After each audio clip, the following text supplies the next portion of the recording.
Hello everyone, and welcome. Today, let us listen to the book of Genesis, the beginning of everything, where God created the heavens and the earth.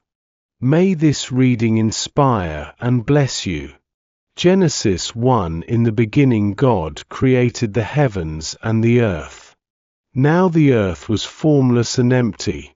Darkness was over the surface of the deep, and the Spirit of God was hovering over the waters. And God said, "Let there be light," and there was light. God saw that the light was good, and he separated the light from the darkness. God called the light day, and the darkness he called night. And there was evening, and there was morning, the first day. And God said, "Let there be a vault between the waters to separate water from water." So God made the vault and separated the water under the vault from the water above it. And it was so. God called the vault sky. And there was evening, and there was morning, the second day. And God said, "Let the water under the sky be gathered to one place, and let dry ground appear." And it was so.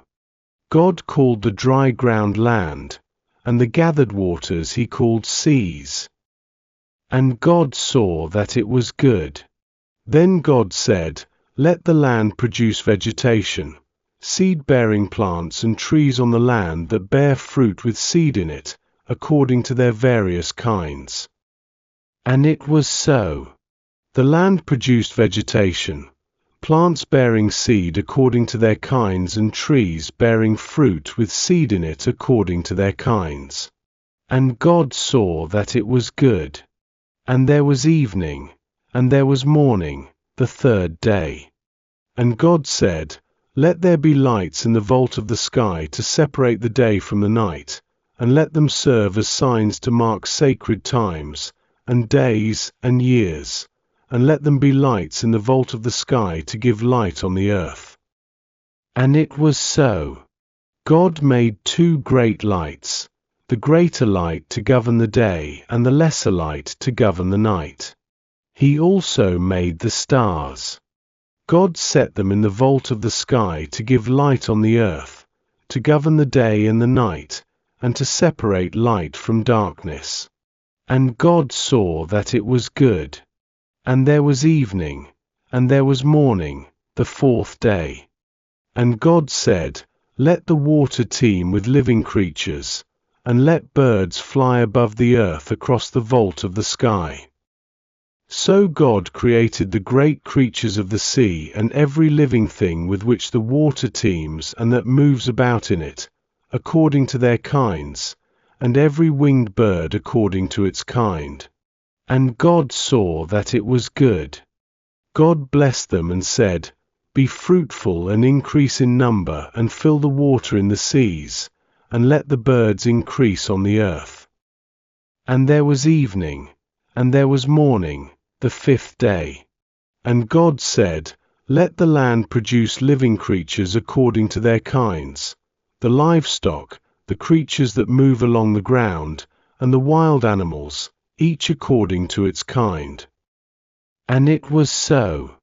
God made the wild animals according to their kinds, the livestock according to their kinds, and all the creatures that move along the ground according to their kinds. And God saw that it was good. Then God said, "Let us make mankind in our image, in our likeness, so that they may rule over the fish in the sea and the birds in the sky, over the livestock and all the wild animals, and over all the creatures that move along the ground." So God created mankind in his own image. In the image of God he created them.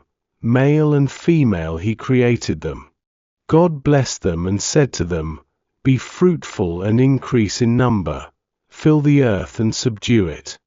Rule over the fish in the sea and the birds in the sky and over every living creature that moves on the ground." Then God said, "I give you every seed-bearing plant on the face of the whole earth and every tree that has fruit with seed in it. They will be yours for food. And to all the beasts of the earth and all the birds in the sky and all the creatures that move along the ground, everything that has the breath of life in it, I give every green plant for food." And it was so. God saw all that he had made, and it was very good. And there was evening, and there was morning, the sixth day. Genesis 2, NIV.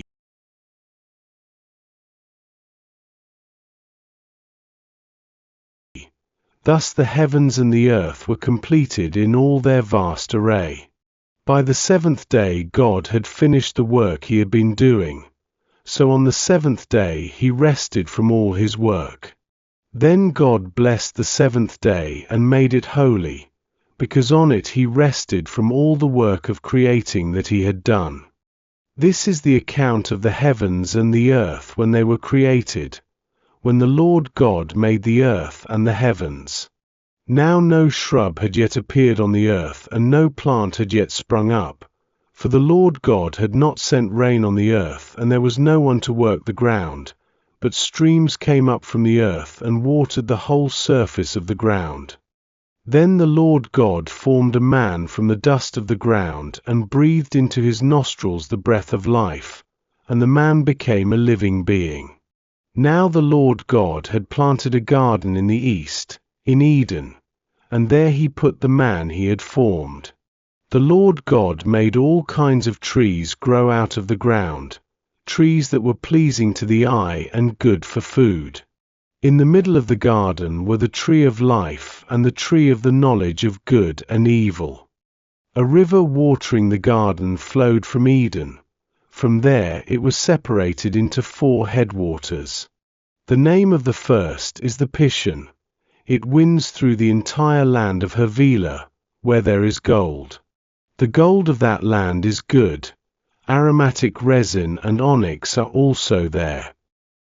The name of the second river is the Gihon. It winds through the entire land of Cush. The name of the third river is the Tigris. It runs along the east side of Ashur. And the fourth river is the Euphrates. The Lord God took the man and put him in the Garden of Eden to work it and take care of it. And the Lord God commanded the man, "You are free to eat from any tree in the garden, but you must not eat from the tree of the knowledge of good and evil, for when you eat from it you will certainly die." The Lord God said, "It is not good for the man to be alone. I will make a helper suitable for him." Now the Lord God had formed out of the ground all the wild animals and all the birds in the sky. He brought them to the man to see what he would name them, and whatever the man called each living creature, that was its name. So the man gave names to all the livestock, the birds in the sky and all the wild animals. But for Adam no suitable helper was found. So the Lord God caused the man to fall into a deep sleep, and while he was sleeping, he took one of the man's ribs and then closed up the place with flesh. Then the Lord God made a woman from the rib he had taken out of the man, and he brought her to the man. The man said, "This is now bone of my bones and flesh of my flesh. She shall be called woman, for she was taken out of man." That is why a man leaves his father and mother and is united to his wife, and they become one flesh. Adam and his wife were both naked, and they felt no shame. Genesis 3.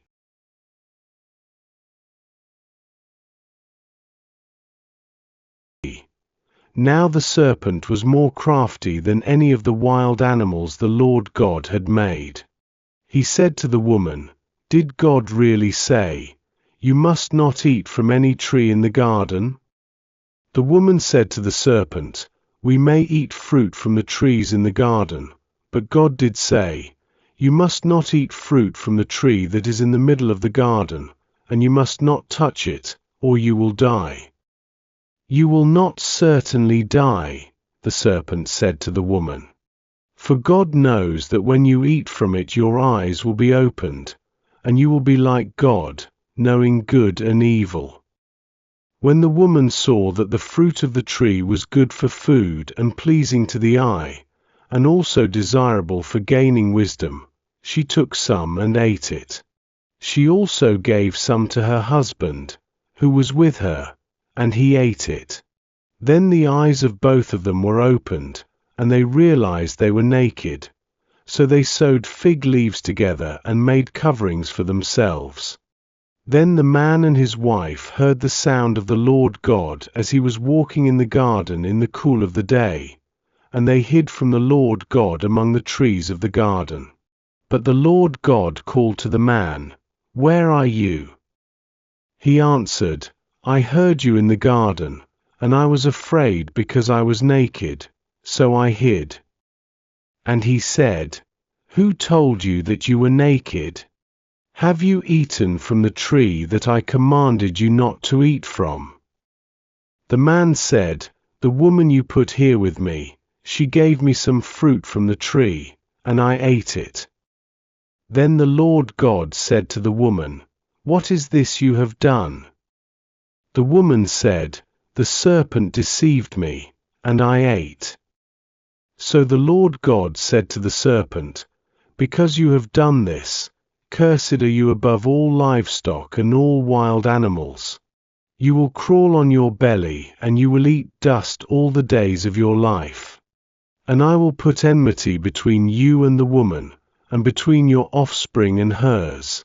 He will crush your head, and you will strike his heel." To the woman he said, "I will make your pains in childbearing very severe.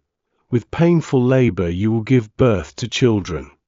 Your desire will be for your husband, and he will rule over you."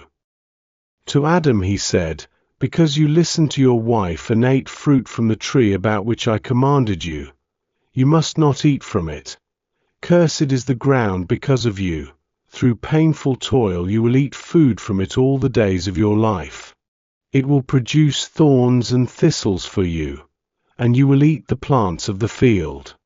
By the sweat of your brow you will eat your food until you return to the ground, since from it you were taken. For dust you are, and to dust you will return." Adam named his wife Eve, because she would become the mother of all the living. The Lord God made garments of skin for Adam and his wife and clothed them. And the Lord God said, "The man has now become like one of us, knowing good and evil. He must not be allowed to reach out his hand and take also from the tree of life and eat, and live forever." So the Lord God banished him from the Garden of Eden to work the ground from which he had been taken. After he drove the man out, he placed on the east side of the Garden of Eden cherubim and a flaming sword flashing back and forth to guard the way to the tree of life.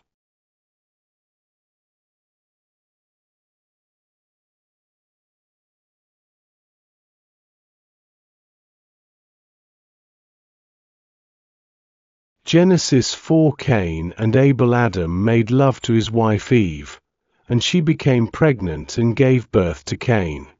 She said, "With the help of the Lord I have brought forth a man."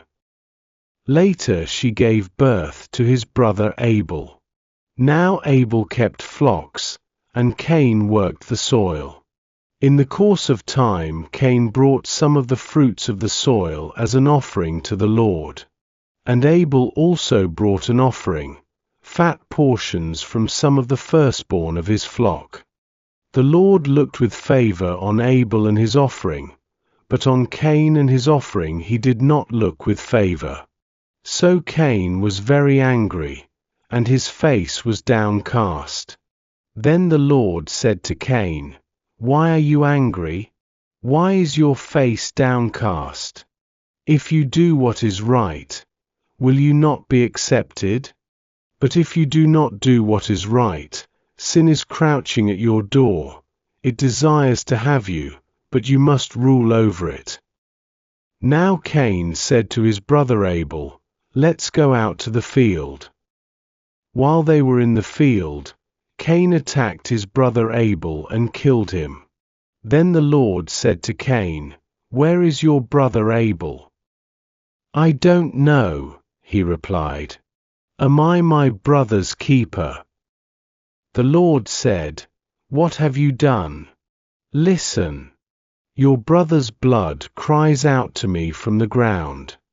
Now you are under a curse and driven from the ground, which opened its mouth to receive your brother's blood from your hand. When you work the ground, it will no longer yield its crops for you. You will be a restless wanderer on the earth." Cain said to the Lord, "My punishment is more than I can bear. Today you are driving me from the land, and I will be hidden from your presence. I will be a restless wanderer on the earth, and whoever finds me will kill me." But the Lord said to him, "Not so. Anyone who kills Cain will suffer vengeance 7 times over." Then the Lord put a mark on Cain so that no one who found him would kill him. So Cain went out from the Lord's presence and lived in the land of Nod, east of Eden. Cain made love to his wife, and she became pregnant and gave birth to Enoch. Cain was then building a city, and he named it after his son Enoch. To Enoch was born Irad, and Irad was the father of Mehujael, and Mehujael was the father of Methushael, and Methushael was the father of Lamech. Lamech married 2 women, one named Oda and the other Zillah. Oda gave birth to Jabal. He was the father of those who live in tents and raise livestock. His brother's name was Jubal. He was the father of all who play stringed instruments and pipes. Zillah also had a son, Tubal-Cain, who forged all kinds of tools out of bronze and iron. Tubal-Cain's sister was Naamah. Lamech said to his wives, Oda and Zillah, "Listen to me, wives of Lamech, hear my words. I have killed a man for wounding me, a young man for injuring me. If Cain is avenged 7 times, then Lamech 77 times. Adam made love to his wife again, and she gave birth to a son and named him Seth, saying, "God has granted me another child in place of Abel, since Cain killed him." Seth also had a son, and he named him Enosh. At that time people began to call on the name of the Lord.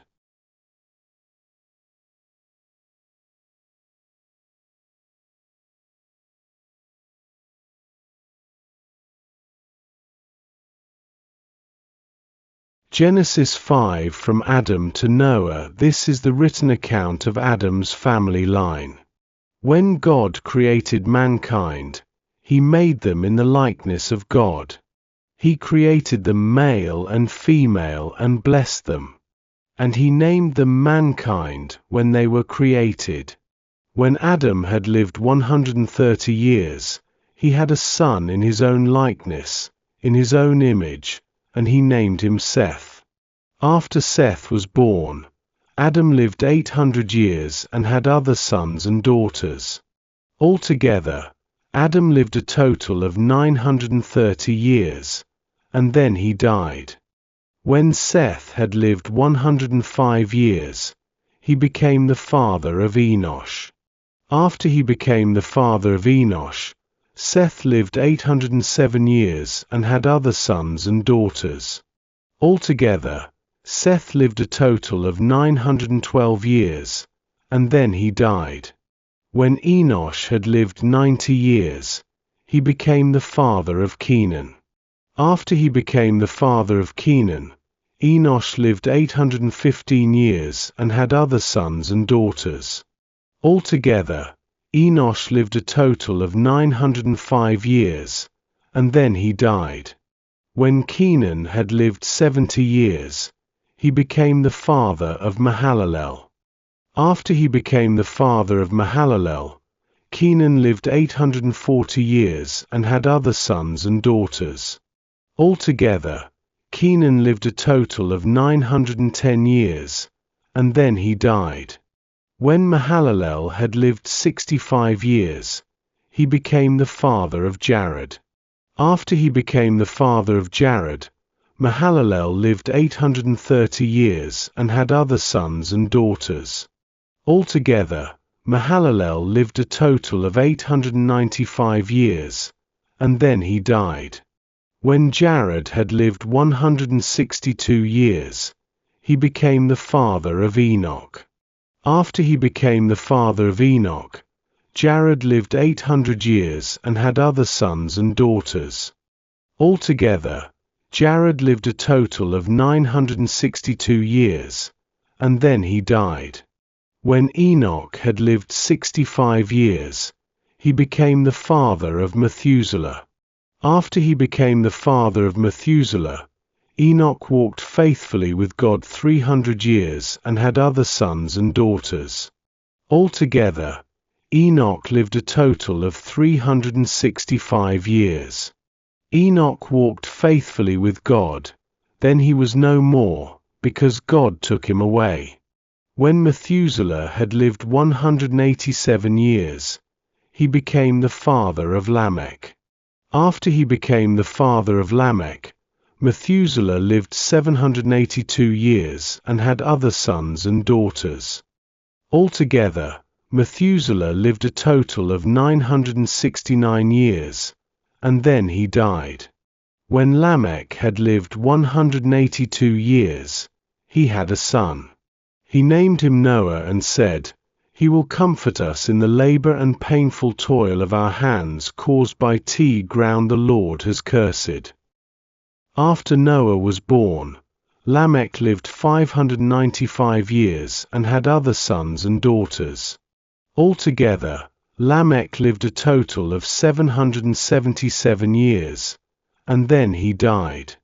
After Noah was 500 years old, he became the father of Shem, Ham, and Japheth.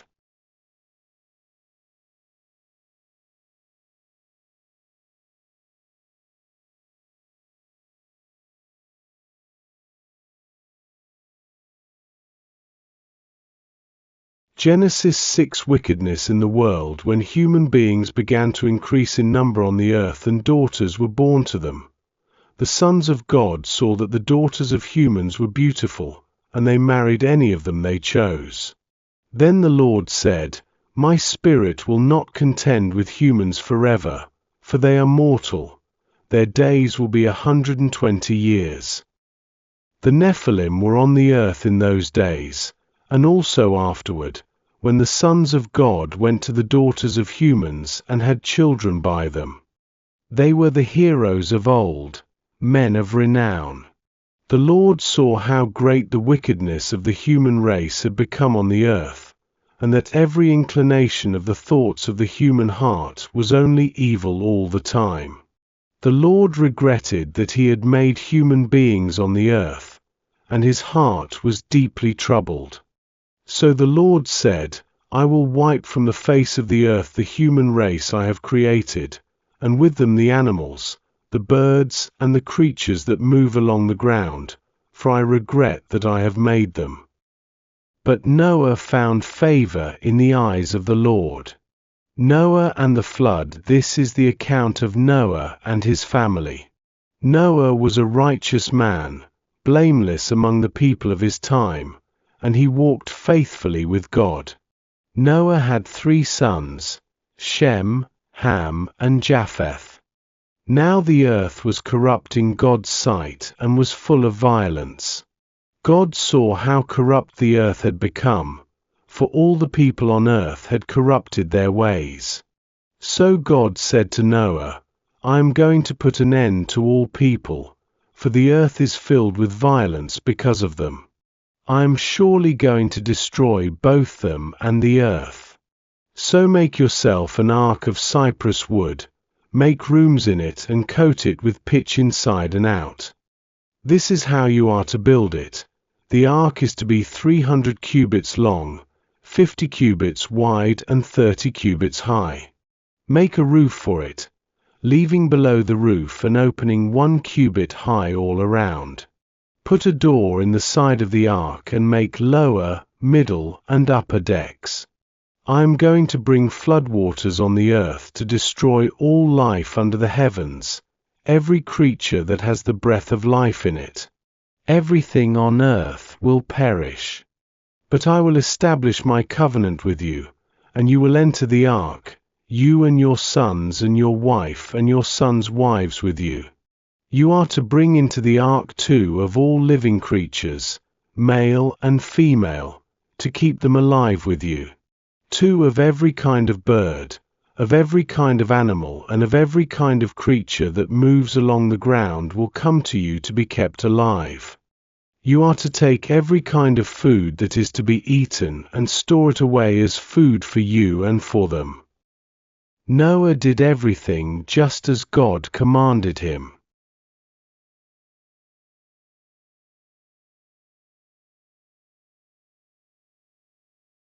Genesis 7. The flood. The Lord then said to Noah, "Go into the ark, you and your whole family, because I have found you righteous in this generation.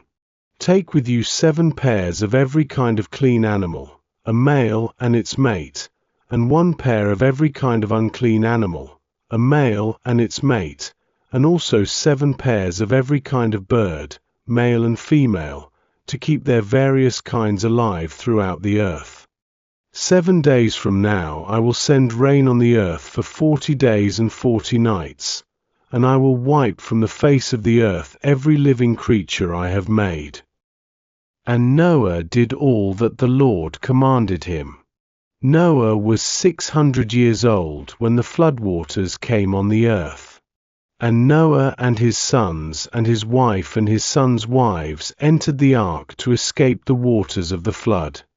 Pairs of clean and unclean animals, of birds and of all creatures that move along the ground, male and female, came to Noah and entered the ark, as God had commanded Noah. And after the 7 days the floodwaters came on the earth. In the 600th year of Noah's life, on the 17th day of the 2nd month, on that day all the springs of the great deep burst forth, and the floodgates of the heavens were opened. And rain fell on the earth 40 days and 40 nights.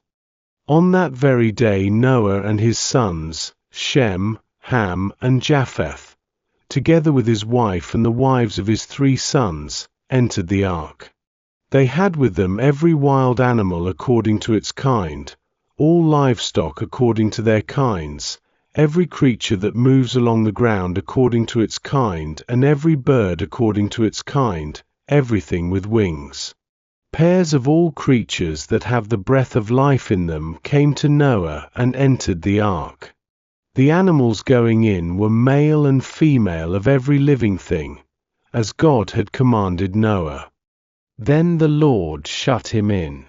For 40 days the flood kept coming on the earth, and as the waters increased they lifted the ark high above the earth. The waters rose and increased greatly on the earth, and the ark floated on the surface of the water. They rose greatly on the earth, and all the high mountains under the entire heavens were covered. The waters rose and covered the mountains to a depth of more than 15 cubits.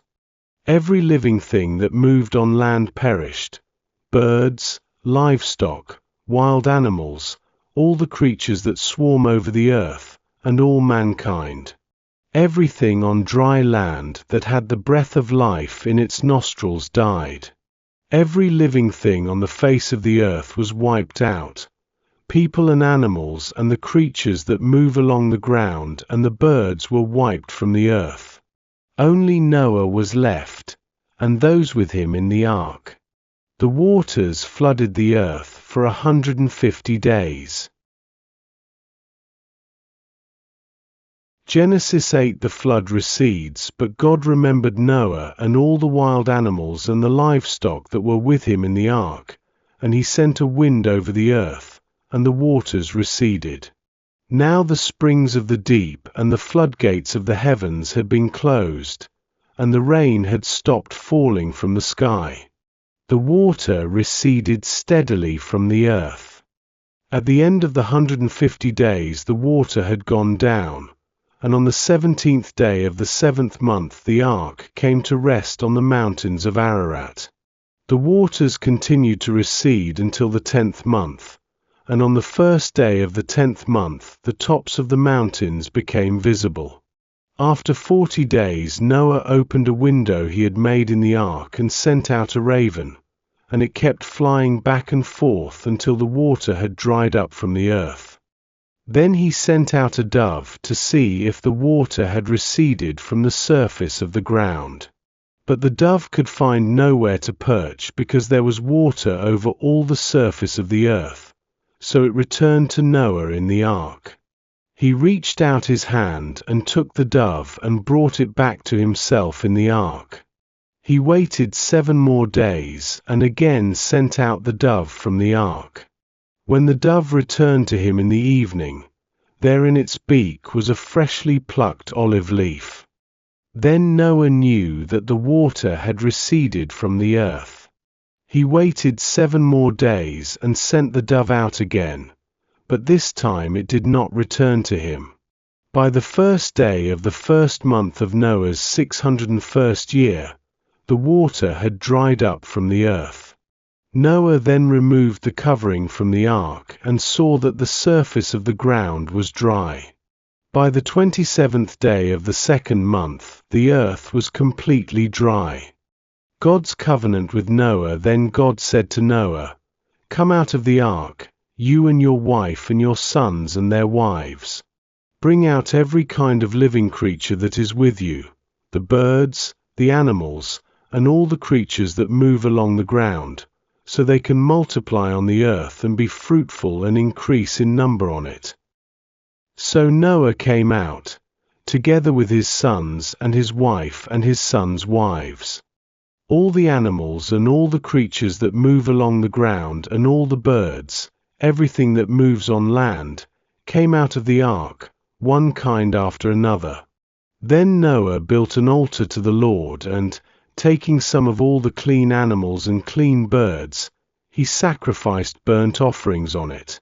The Lord smelled the pleasing aroma and said in his heart, "Never again will I curse the ground because of humans, even though every inclination of the human heart is evil from childhood. And never again will I destroy all living creatures, as I have done. As long as the earth endures, seed time and harvest, cold and heat, summer and winter, day and night will never cease."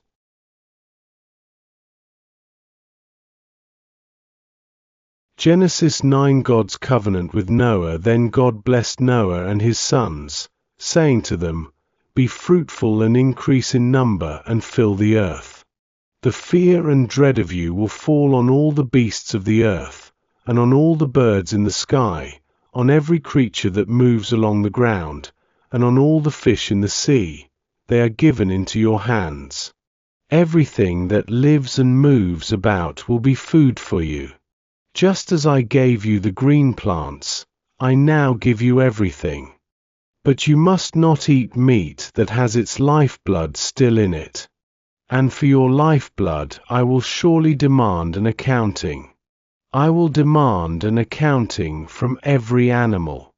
And from each human being, too, I will demand an accounting for the life of another human being.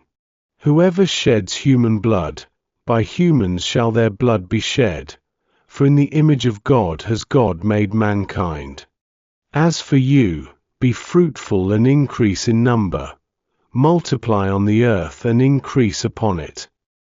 The covenant of the rainbow. Then God said to Noah and to his sons with him, "I now establish my covenant with you and with your descendants after you and with every living creature that was with you, the birds, the livestock, and all the wild animals, all those that came out of the ark with you, every living creature on earth. I establish my covenant with you. Never again will all life be destroyed by the waters of a flood. Never again will there be a flood to destroy the earth." And God said, "This is the sign of the covenant I am making between me and you and every living creature with you, a covenant for all generations to come. I have set my rainbow in the clouds, and it will be the sign of the covenant between me and the earth. Whenever I bring clouds over the earth and the rainbow appears in the clouds, I will remember my covenant between me and you and all living creatures of every kind. Never again will the waters become a flood to destroy all life. Whenever the rainbow appears in the clouds, I will see it and remember the everlasting covenant between God and all living creatures of every kind on the earth. So God said to Noah, "This is the sign of the covenant I have established between me and all life on the earth." Noah's sons, the sons of Noah who came out of the ark, were Shem, Ham, and Japheth. Ham was the father of Canaan. These were the 3 sons of Noah, and from them came the people who were scattered over the whole earth. Noah, a man of the soil, proceeded to plant a vineyard. When he drank some of its wine, he became drunk and lay uncovered inside his tent. Ham, the father of Canaan, saw his father naked and told his 2 brothers outside. But Shem and Japheth took a garment and laid it across their shoulders. Then they walked in backward and covered their father's naked body. Their faces were turned the other way so that they would not see their father naked. When Noah awoke from his wine and found out what his youngest son had done to him, he said, "Cursed be Canaan. The lowest of slaves will he be to his brothers." He also said, "Praise be to the Lord, the God of Shem. May Canaan be the slave of Shem. May God extend Japheth's territory. May Japheth live in the tents of Shem, and may Canaan be the slave of Japheth." After the flood, Noah lived 350 years. Noah lived a total of 950 years, and then he died.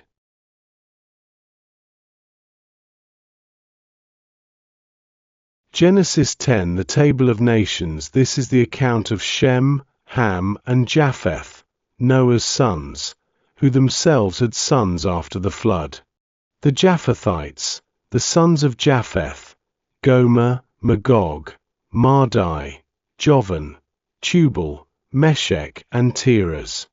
The sons of Gomer, Ashkenaz, Rippath, and Togarmah. The sons of Jovan, Elishah, Tarshish, the Kittites, and the Rodanites. From these the maritime peoples spread out into their territories by their clans within their nations, each with its own language. The Hamites, the sons of Ham, Cush, Egypt, Put, and Canaan. The sons of Cush, Seba, Havilah, Sabtar, Ramah, and Sabteka. The sons of Ramah, Sheba, and Dedan. Cush was the father of Nimrod, who became a mighty warrior on the earth. He was a mighty hunter before the Lord. That is why it is said, like Nimrod, a mighty hunter before the Lord. The first centers of his kingdom were Babylon, Uruk, Akkad, and Calneh in Shinar. From that land he went to Assyria, where he built Nineveh, Rehoboth-ir, Calah, and Rezin, which is between Nineveh and Calah, which is the great city. Egypt was the father of the Ludites, Anamites, Lehabites, Naphtuhites, Pathrusites, Casluhites, from whom the Philistines came, and Caphtorites. Canaan was the father of Sidon his firstborn, and of the Hittites, Jebusites, Amorites, Girgashites, Hivites, Archites, Sinites, Arvadites, Zemarites, and Hamathites. Later the Canaanite clans scattered, and the borders of Canaan reached from Sidon toward Gerar as far as Gaza, and then toward Sodom, Gomorrah, Admah, and Zeboim as far as Losha. These are the sons of Ham by their clans and languages, in their territories and nations. The Semites, sons were also born to Shem, whose older brother was Japheth. Shem was the ancestor of all the sons of Eber. The sons of Shem, Elam, Asher, Arphaxad, Lud, and Aram. The sons of Aram, Uz, Hul, Gether, and Meshech. Arphaxad was the father of Shelah, and Shelah the father of Eber. 2 sons were born to Eber. One was named Peleg, because in his time the earth was divided. His brother was named Joktan.